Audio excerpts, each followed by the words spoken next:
Topic का नाम है बिजनेस एनवायरनमेंट। बहुत छोटा टॉपिक है, बहुत छोटा चैप्टर है, 2 वीडियोस में खत्म कर दूंगा। 75% मैंने आज कवर भी कर दिया, 25% का एक छोटा सा वीडियो कल मिल जाएगा आपको और टॉपिक खत्म। बढ़ेंगे हम फिर प्लानिंग की तरफ, चैप्टर नंबर 4 की तरफ। अब बिजनेस एनवायरनमेंट सर है क्या? देखो, हमारा जो बिजनेस ऑपरेट करता है वो भी किसी एनवायरनमेंट में ऑपरेट करता है। हम अगर रहते हैं तो हमारे आसपास जो सारे सराउंडिंग्स हैं वो हमारा लिविंग एनवायरनमेंट है। सिमिलरली बिजनेस जिस एनवायरनमेंट में एग्जिस्ट कर रहा है, बिजनेस के आसपास जो भी चीज़ें एग्जिस्ट कर रही हैं वो सभी बिजनेस एनवायरनमेंट होगा। तो बिजनेस एनवायरनमेंट क्या है? इट रेफर्स टू फोर्सेस, कुछ फोर्सेज हैं, कुछ फैक्टर्स हैं, इंडिविजुअल्स हैं और इंस्टीट्यूशंस हैं which are outside the control of business. हम कंट्रोल नहीं कर सकते लेकिन वो बहुत बुरे तरीके से बिजनेस की परफॉर्मेंस पे इंपैक्ट डालते हैं। यानी किसी ना किसी तरीके से बिजनेस पे इफेक्ट आएगा लेकिन बिजनेस उस पर कुछ नहीं कर सकता, उनको कंट्रोल नहीं कर सकता। बट अगर उन चीज़ों को समझ लिया जाए तो ये हमारे लिए कुछ फायदे भी ला के दे सकते हैं। तो अगर बिजनेस एनवायरनमेंट के बारे में प्रॉपर नॉलेज हो, हमें पता हो कि कस्टमर किस तरीके से अपनी डिमांड को चेंज करने वाला है, टेक्नोलॉजी किस तरीके से बदलने वाली है, फ्यूचर में हमारा कॉम्पिटिटर क्या नया लेके आने वाला है, तो ये सभी बिजनेस एनवायरनमेंट का पार्ट है। हम इन चीज़ों को अगर टाइमली समझ लें तो हम पॉसिबल स्टेप्स ले सकते हैं और हमारे बिजनेस की ग्रोथ को बढ़ा सकते हैं। तो overall business environment is the surroundings in which the business exist. अब सर बिजनेस एनवायरनमेंट के फीचर्स के बारे में अगर बात करें तो जैसे मैंने आपको बताया कि फोर्सेज हैं। कैसी फोर्सेज हैं sir? It is the totality of external forces. बहुत सारी फोर्सेज हैं जो हमारे बिजनेस को इफेक्ट कर रही हैं। अब वो फोर्सेस कैसी हो सकती है? टेक्नोलॉजी हो सकती है, कस्टमर की डिमांड हो सकती है, गवर्नमेंट का कोई रूल हो सकता है जो हमारे बिजनेस पे इम्पैक्ट डाल रहा है। कुछ ऐसा हो सकता है कि मेरा कॉम्पिटिटर जिससे मैं सामान उधार में लेता हूँ, मेरा क्रेडिटर, उसकी पॉलिसी हो सकती है। तो ये सब चीज़ें हमारे पास आ जाती हैं एक्सटर्नल फोर्सेज में। तो सबसे पहले there should be totality of external forces. अब फोर्सेज 2 तरीके की हो सकती है guys, specific and general forces. Sir specific और जनरल फोर्सेज में डिफरेंस क्या है? स्पेसिफिक फोर्सेज वो हैं जो आपको डायरेक्टली इफेक्ट करेगी, जैसे आपका कस्टमर, आपका क्रेडिटर, आपका कॉम्पिटिटर, आपके बिजनेस पे वो डायरेक्टली इफेक्ट करते हैं, सिर्फ आपको इफेक्ट करते हैं। बट जनरल वो है जो कि आपको डायरेक्टली इंपैक्ट नहीं कर रहे लेकिन वो सब जगह मेजर इंपैक्ट लेके आते हैं। जैसे कि गवर्नमेंट डीमोनेटाइजेशन करता है तो डीमोनेटाइजेशन हर एक बिजनेस पे इंपैक्ट डालती है, डायरेक्टली आपके बिजनेस पे इंपैक्ट नहीं डाल रही, सबको इंपैक्ट दे रही है। तो that is a general force. GST आता है तो जीएसटी को स्पेसिफिकली आपको इफेक्ट नहीं कर रहा, सबको इफेक्ट कर रहा है, तो वो भी एक जनरल फोर्स में आ जाता है। अब सर अगला फीचर आ जाता है अनसर्टेन। आप खुद सोचो कि आपको क्या पता था गवर्नमेंट डीमोनेटाइजेशन करेगा? आपको क्या सच में पता था कि जीएसटी कब आएगा और किस रेट से क्या क्या फर्क पड़ेगा? तो समझना इतना आसान नहीं है। इट इज वेरी अनसर्टेन, कभी भी आपके बिजनेस पे कुछ भी इफेक्ट कर सकता है। जीएसटी ने बहुत से लोगों के बिजनेस में पॉजिटिव्स लेकर आया और बहुत से लोगों के बिजनेस में नेगेटिव्स लेकर आया। नेक्स्ट आता है डायनामिक। बिजनेस एनवायरनमेंट हमें पता है कॉन्टिन्यूसली कीप्स ऑन चेंजिंग। आप देख रहे हैं कि पूरा एनवायरनमेंट कैसे चेंज होता जा रहा है। जब हम लोग पढ़ा करते थे तो ये व्हाइट बोर्ड बिल्कुल भी नहीं थे, सारे ब्लैक बोर्ड से और चौक से लिखा जाता था। फिर व्हाइट बोर्ड्स आ गए टेक्नोलॉजी के साथ साथ, अब डिजिटल बोर्ड्स आ गए हैं। हम लोग फेस टू फेस पढ़ते थे, अब आप लोग ऑनलाइन पढ़ रहे हो। सब चीज़ें अब डेवलप हो रही हैं। तो business environment is very dynamic, it keeps on changing, time to time बहुत तेजी से बदलाव हो रहे हैं। Next is complex. इसको समझ पाना कि कल क्या होने वाला है वो बहुत कॉम्प्लेक्स है। देखो इम्पॉसिबल नहीं है कि हम ये चीज़ एस्टिमेशन नहीं लगा सकते कि फ्यूचर में क्या होगा, बट इतना इजी नहीं है कि हम चीज़ों को समझ लें कि फ्यूचर में असल में क्या होगा। अब जब डीमोनेटाइजेशन हुआ तो किसी ने सोचा भी नहीं था कि ऐसा भी कुछ गवर्नमेंट कर सकता है। तो बहुत ही कॉम्प्लेक्स होता है, कभी समझ पाना इतना आसान नहीं है। कुछ लोग समझ जाते हैं, कुछ हिंट्स पकड़ लेते हैं तो उनके लिए एडवांटेज होता है, बट इतना ईजी नहीं है। नेक्स्ट आता है गाइज इंटर रिलेटेडनेस, यानी कि हमारा एनवायरनमेंट जो है वो बहुत सारे फैक्टर्स से रिलेटेड है। बहुत सारे फैक्टर्स से कैसे रिलेटेड है कि फॉर एग्जांपल आज के टाइम में फिटनेस ट्रेंड बहुत ज़्यादा जाग रहा है। हमारा जो यूथ है बहुत ज़्यादा फिटनेस के टुवर्ड्स अट्रैक्ट हो रहा है। अगर फिटनेस के टुवर्ड्स अट्रैक्ट हो रहा है तो फिर जिम्स का बिजनेस बढ़ रहा है। अब जिम का बढ़ रहा है तो उससे हेल्दी फूड का बिजनेस भी बढ़ रहा है, जूस शॉप्स का बिजनेस बहुत बढ़ रहा है, हेल्दी ईटिंग का बिजनेस बहुत ज़्यादा बढ़ रहा है, पैक्ड फूड्स का बिजनेस कम होता जा रहा है, फास्ट फूड का बिजनेस कम होता जा रहा है। तो जो एनवायरनमेंट है वो इंटर रिलेटेड है, एक से दूसरा, दूसरे से तीसरा बिजनेस जुड़े हुए हैं। अब मैंने आपको बताया कि ये सब बिजनेस एनवायरनमेंट के फीचर्स हैं। बिजनेस एनवायरनमेंट को समझना आपको पड़ेगा। अब जो बिजनेस एनवायरनमेंट को आप समझोगे इसको बोलते हैं बिजनेस स्कैनिंग। बिजनेस स्कैनिंग एक प्रोसेस है जिसमें कि हम आइडेंटिफाई करते हैं कि क्या क्या हमारे बिजनेस को फायदे हो सकते हैं और क्या क्या हमारे बिजनेस को नुकसान हो सकते हैं फ्यूचर की पॉलिसीज से। उन सब चीज़ों को देखने के लिए हमें बिजनेस के डायमेंशन समझने जरूरी हैं। बिजनेस एनवायरनमेंट के ओवरऑल 5 डायमेंशन होते हैं गाइस, वो 5 मैंने यहाँ लिखे हैं। Political, economic, social, technological and legal.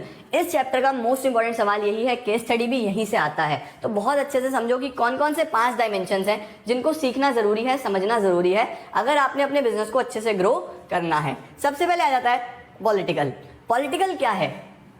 All the factors related to government. जो भी गवर्नमेंट के फैक्टर्स हैं, जो भी गवर्नमेंट की पॉलिसीज हैं, हर गवर्नमेंट अपने हिसाब से पॉलिसीज लेके आता है। हर गवर्नमेंट का काम करने का तरीका अलग है। इंडिया में जब कांग्रेस की गवर्नमेंट थी, उनका काम करने का तरीका अलग था। आज बीजेपी है, बीजेपी का काम करने का तरीका अलग है। हर गवर्नमेंट का काम करने का तरीका अलग है। तो सारे फैक्टर्स गवर्नमेंट से रिलेटेड किस में आ जाएंगे?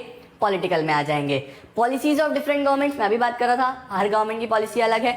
बीजेपी क्या लेके आया? जैसे स्वच्छ भारत अभियान लेकर आया, मेक इन इंडिया लेके आया। अब मेक इन इंडिया से क्या इंपैक्ट आ रहा है बिजनेस पे? बहुत मेजर इंपैक्ट्स आ रहे हैं। ये सब किस में आ जाता है? पॉलिटिकल एनवायरनमेंट में। नेक्स्ट की अगर मैं बात करूं तो इकोनॉमिक। देखो इकोनॉमिक सबसे आसान होता है आइडेंटिफाई करना। जितनी भी चीज़ें स्ट्रेट फॉरवर्ड हमारी इकोनॉमी पे इफेक्ट डाल रही हैं, आप जितने भी टॉपिक्स आपकी इकोनॉमिक्स में पढ़ते हो, माइक्रो इकोनॉमिक्स में, इंडियन इकोनॉमिक डेवलपमेंट, वो सभी किससे रिलेटेड होते हैं? इकोनॉमिक एनवायरनमेंट से रिलेटेड। जैसे स्ट्रेट फॉरवर्ड जीडीपी, आपने नेशनल इनकम में पढ़ा, सारी चीज़ें कितना इफेक्ट डालती हैं हमारी जीडीपी पे। इन्फ्लेशन, महंगाई होगी तो प्रोडक्शन का कॉस्ट बढ़ेगा, उससे हमारा सेल कम होगी, प्रॉफिट मार्जिन कम होगा, टैक्सेस कम आएंगे। जीएसटी से क्या इंपैक्ट आता है? डीमोनेटाइजेशन ने इकोनॉमी में क्या इंपैक्ट दिया? तो अल्टीमेटली ये सारी चीज़ें, ये सब फैक्टर्स किस में आ जाते हैं? इकोनॉमिक एनवायरनमेंट में। और हमारी इकोनॉमी को अच्छे से या बुरे से कैसे इफेक्ट करते हैं, ये सब आपको पढ़ना पड़ेगा इकोनॉमिक एनवायरनमेंट के अंदर। तीसरा आता है guys social environment. Now what is social? Social होता है कि हमारी सोसाइटी में क्या क्या चेंजेस आ रहे हैं, हमारी सोसाइटी क्या क्या एक्सपेक्टेशंस रख रही है एक बिजनेस से। हर बिजनेस को उस हिसाब से अपने आप को चलाना पड़ेगा, तभी वो ग्रोथ देखेगा अपने में, तभी बिजनेस अच्छे से होगा। अब सोसाइटी में क्या क्या चेंजेस आए, देखिए custom and traditions of the society, जैसे कि trend of health and fitness. Health and fitness का ट्रेंड बढ़ रहा है तो काफ़ी बिजनेस ग्रो हो रहे हैं, काफ़ी बिजनेस का काम कम हो रहा है। Secondly equal status of main and women. आजकल सोसाइटी में इक्वल स्टेटस है मेन वुमेन का, लड़कियां कहीं भी लड़कों से पीछे नहीं है, हमेशा इक्वल एक साथ आगे बढ़ रहे हैं। Next is education of girl child. आज से पहले गर्ल चाइल्ड की एजुकेशन को इग्नोर करा जाता था या एक लिमिट तक एक लड़कियों को पढ़ाया जाता था, लेकिन आज ऐसा नहीं है।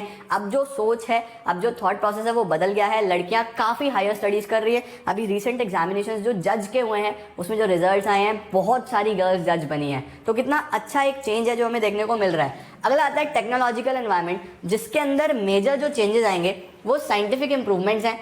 साइंटिफिकली क्या क्या चीजें चेंज हुई, क्या क्या इनोवेशंस आए, क्या क्या नई चीजें हमें देखने को मिली। New ways of doing business है, किस तरीके से अब नए तरीके से बिजनेस कर रहे हैं लोग। पहले सब कुछ कैसे होता था? मैनुअल होता था, फिजिकल होता था। अब सब कुछ ऑनलाइन हो रहा है, पेमेंट्स ऑनलाइन हो रहे हैं, सेल ऑनलाइन हो रही है, बुकिंग ऑफ टिकट्स हो रही है, आप घर बैठ के सब कुछ टिकट्स बुक कर सकते हैं। तो ये सारी चीजें जो चेंजेस आए वो सब टेक्नोलॉजी से रिलेटेड है, टेक्निकल में आ जाएंगे। नेक्स्ट और लास्ट होता है legal. Legal is related to law. क्या हमारे कानून में चेंजेस हुए, क्या हमारी सोसाइटी में चेंजेस हुए जिसको फॉलो करके ही हम आगे बढ़ सकते हैं। Rules and regulations framed by government, government ने क्या नए रूल्स लेके आए। उसके बाद एडमिनिस्ट्रेटिव ऑर्डर्स बाय, ऑर्डर आया है गवर्नमेंट से, कुछ एडमिनिस्ट्रेटिव ऑर्डर्स आए हैं। Next is court judgments, court के क्या जजमेंट है, कोर्ट्स क्या बता रहे हैं, ये सब भी हमारा लीगल एनवायरनमेंट में आ जाता है। आई होप गाइज आपको ये सारे के सारे पांचों एनवायरमेंट्स क्लियर हुए। अब आगे बढ़ते हैं इस चैप्टर का दूसरा important topic, new economic policy 1991। अब इस टॉपिक में क्या हुआ, 1991 से पहले बहुत सारे रिस्ट्रिक्शंस थे बिजनेस के ऊपर, बिजनेस इतने फ्री फ्लो में नहीं हो रहा था। तो गवर्नमेंट 1991 के बाद न्यू इकोनॉमिक पॉलिसी लेके आया, जिसमें कि 3 चीजें हमें मेजर देखने को मिली, दैट इज एलपीजी। अब एलपीजी क्या सर, ये लिक्विफाइड बाइबल हमें मेजर देखने को मिली, दैट इज एलपीजी। अब एलपीजी क्या सर, ये लिक्विफाइड है, लिक्विड प्योरीफाइड गैस। क्या होता है भाई एलपीजी? आप प्लीज मुझे फुल फॉर्म कमेंट सेक्शन में बताना। यहाँ पे एलपीजी का मतलब है लिबरलाइजेशन, प्राइवेटाइजेशन, ग्लोबलाइजेशन। लिबरलाइजेशन का मतलब होता है, देखो लिबरलाइजेशन का मतलब है कि कुछ अननेसेसरी रेस्ट्रिक्शंस जो पहले बिजनेस पे थे, अब उन सभी रेस्ट्रिक्शंस को खत्म करना, यानी कि end of licence, quotas and unnecessary restrictions from the business. Government ने बहुत सारे रेस्ट्रिक्शंस जो पहले बिजनेस पे थे वो खत्म कर दिए। इंपोर्ट एक्सपोर्ट में फ्रीडम दे दिया, अपने प्राइजेस आप अब खुद फिक्स कर सकते हैं, फ्रीडम दे दिया मूवमेंट में, गुड्स और सर्विसेज में। तो ये सारी चीजें आफ्टर लिबरलाइजेशन हमें देखने को मिली। 1991 के बाद जो भी चेंजेस आए उससे बिजनेस ने काफी ग्रो करा। अगला आ जाता है प्राइवेटाइजेशन। नाम से ही आप समझ सकते हैं, प्राइवेटाइजेशन का मतलब होता है कि रोल जो है प्राइवेट सेक्टर का बढ़ाना और पब्लिक सेक्टर का कम करना। देखो 1991 से पहले गवर्नमेंट के पास टोटल 17 ऐसी चीज़ें थी जो टोटल गवर्नमेंट के कंट्रोल में थी। 17 सेक्टर्स ऐसे थे जो गवर्नमेंट के कंट्रोल में थे। अब फिर उसको कम करके 8 कर दिया गया। अब फिर उसको कम करके सिर्फ 2 से 3 सेक्टर्स ऐसे हैं जो अभी भी गवर्नमेंट ने अपने हाथ में रखे हुए हैं, जिसमें कि एक रेलवेज है, एक एटॉमिक एनर्जी है और कुछ और जो आर्मी के इक्विपमेंट्स वगैरह हैं, गन्स हैं, वो गवर्नमेंट ने अपने हाथ में रखा है। बाकी सब कुछ प्राइवेट सेक्टर के हाथ में दे दिया गया है। अब प्राइवेटाइजेशन है क्या? Giving greater role to private sector and reducing the role of public sector. Public sector के रोल को कम करके प्राइवेट सेक्टर के रोल को बढ़ाना है। दूसरा किस तरीके से हो सकता है? Dissolution of stake of government. Stake का मतलब कि कंपनी में अगर 51% शेयर्स या उससे ज़्यादा प्राइवेट इंडिविजुअल्स खरीद लेते हैं तो वो सारा स्टेक अल्टीमेटली प्राइवेट का ज़्यादा हो जाएगा, तो कंपनी किस में कन्वर्ट हो जाएगी? प्राइवेट कंपनी में। नेक्स्ट आता है डिसइन्वेस्टमेंट। डिसइन्वेस्टमेंट का मतलब होता है कि गवर्नमेंट अपने शेयर्स को जो कि गवर्नमेंट के कंट्रोल में थे उसको सेल आउट कर देती है, डिसइन्वेस्ट कर देती है प्राइवेट सेक्टर को, तो अल्टीमेटली सारा स्टेक हो जाता है प्राइवेट का, कन्वर्जन हो जाता है किसमें? प्राइवेटाइजेशन में। लास्ट आया जो 1991 के बाद, वो था ग्लोबलाइजेशन।